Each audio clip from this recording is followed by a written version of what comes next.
Happy life astro के videos को देखने के लिए हमारे चैनल को सब्सक्राइब करें और वीडियोस की नोटिफिकेशंस पाने के लिए बेल बटन को भी दबाएं। नमस्कार दोस्तों, मेरा नाम है योगेश शर्मा और स्वागत है आपका happy life with Yogesh Sharma में। दोस्तों, आज होगा एक अनोखा कंपैरिजन बीते हुए समय और आज के समय की घटनाओं के बीच में। और ये कंपैरिजन हम क्यों कर रहे हैं? ये कंपैरिजन हम कर रहे हैं आज के समय में जो जो हमारे साथ हो रहा है उसको जांचने के लिए, और स्पेशली इसके लिए कि इस बुरे समय से पार किस तरह से पाया जाए। तो मेरे साथ बने रहिए क्योंकि ये कंपैरिजन बहुत ही इंटरेस्टिंग होने जा रहा है।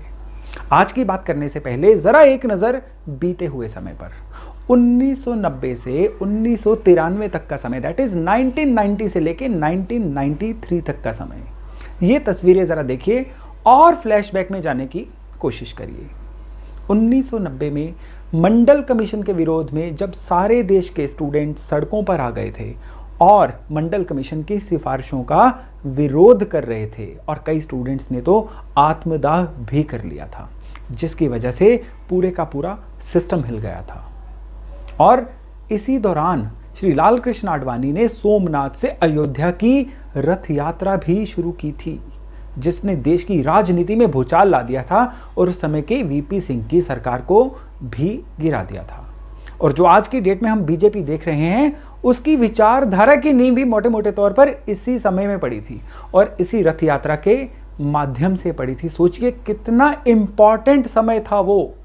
1991 में, दैट इज 1991 में राजीव गांधी जी के असैसिनेशन और उस समय की सरकारों का टोटल इकोनॉमिक फेलियर, ये सब भी इसी समय के दौरान हुआ। और इसकी वजह से, इस इकोनॉमिक फेलियर की वजह से कई टन सोना सरकार को बैंक ऑफ इंग्लैंड और आसपास के कुछ और विदेशी बैंकों के पास गिरवी रखना पड़ा था अपना गुजारा चलाने के लिए।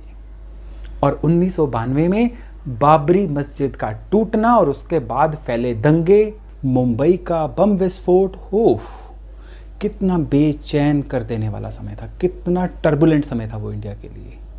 और अब ज़रा इन तस्वीरों पर भी एक नज़र डालिए। ये है 2020, शाहीन बाग के प्रोटेस्ट, सीएए के कारण दिल्ली में दंगे, कोरोना वायरस के कारण तकरीबन पूरे देश में समय के चक्र का पहिए का रुक जाना।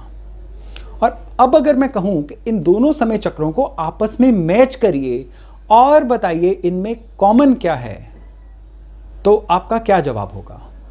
यहां पर कॉमन है जनता का एजिटेट हो जाना, जनता का परेशान हो जाना, जनता का फ्रस्ट्रेट हो जाना। और कॉमन है हमारा आज का टॉपिक, यानी शनि ग्रह का मकर राशि से निकलना। पिछली बार जब शनि मकर राशि में आए थे वो तारीख थी 30 मार्च 1990 से लेकर मार्च 1993 यानी 1993 तक। और इस बार भी जनवरी 2020 से लेकर अप्रैल 2022 तक शनि रहेंगे मकर राशि में। और हमारा आज का सब्जेक्ट, आज का विषय, आज का टाइटल भी यही है कि शनि बेसिकली मकर राशि में रिजल्ट देते क्या हैं, और अब ये आने वाले समय में, अब बचे हुए 2 सालों में हमारे जीवन को किस तरह से प्रभावित करने जा रहे हैं। देखिए, शनि रिप्रेजेंट करते हैं जनरल पब्लिक को, यानी प्रजा को, जनता को, और मकर राशि होती है काम कारोबार की।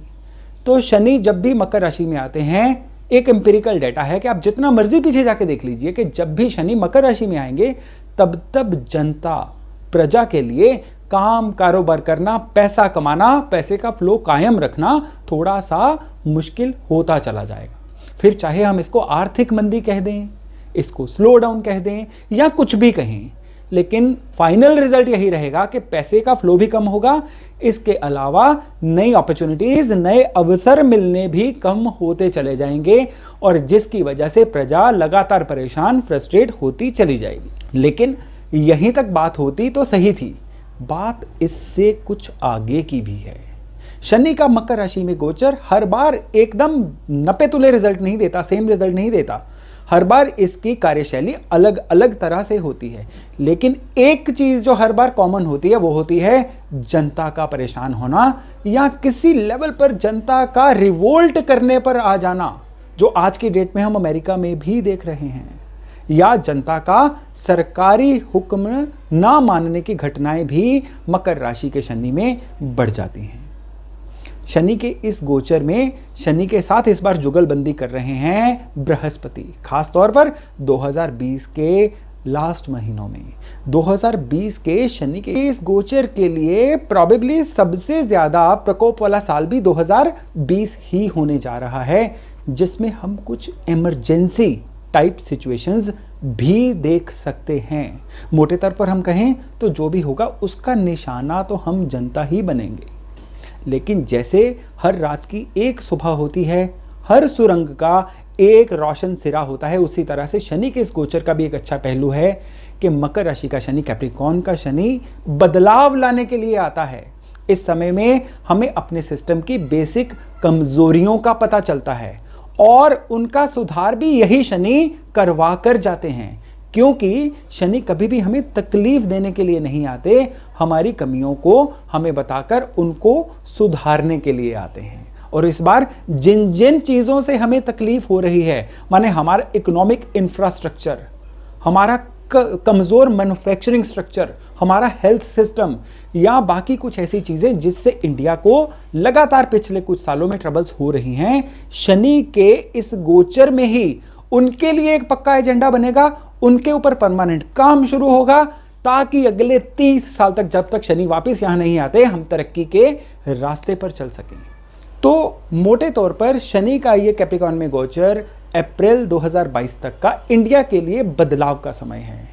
इस समय में बदलाव होंगे सरकारी पॉलिसीज में, इस समय में बदलाव होंगे जनता के सोचने के तरीके में, इस समय में बदलाव होंगे सरकार और जनता के तालमेल में, और इस समय में बदलाव होंगे इंडिया के इंफ्रास्ट्रक्चर में, जिससे आने वाला समय बहुत ही खुशहाल, बहुत ही रिच होने जा रहा है। तो जिस तरह से समुद्र मंथन में हलचल हुई थी कि जिसमें पहले विष और बाद में अमृत निकला था, ठीक उसी तरह से आज की डेट में भी मंथन हो रहा है, फिर उसका बहाना चाहे कोरोना हो, जिसमें अभी विष निकल रहा है, जिससे हम परेशान हो रहे हैं। लेकिन यकीन मानिए बहुत ही जल्द इसमें से अमृत निकलेगा, जो मेरे आपके सभी के लिए जीवन को सच में बहुत खुशहाल बनाएगा। लेकिन यहाँ पर आपके लिए एक पर्सनल सलाह, वो ये, क्योंकि शनि काम कारोबार की राशि यानी कैप्रिकॉर्न से निकल रहे हैं, यहाँ पर जो भी इंसान अपने आप को अपने काम में सुपर स्पेशलिस्ट बना लेगा, अपने काम में खूब हुनरमंद हो जाएगा, अपने आप को अपग्रेड करेगा, वो तो सरवाइव करता रहेगा। बाकी लोग लगातार परेशान होते रहेंगे, कंप्लेंटफुल रहेंगे। तो बदलाव जब भी होते हैं तकलीफ तो देते हैं, और वो तकलीफ हम आप सभी इस समय सह रहे हैं। तो अपने आप को अपग्रेड करें, सहते जाएं, आगे भी बढ़ते जाएं। बहुत जल्द मिलते हैं एक नए टॉपिक के साथ। अपना खूब ध्यान रखिएगा, खुश रहिए, स्वस्थ रहिए।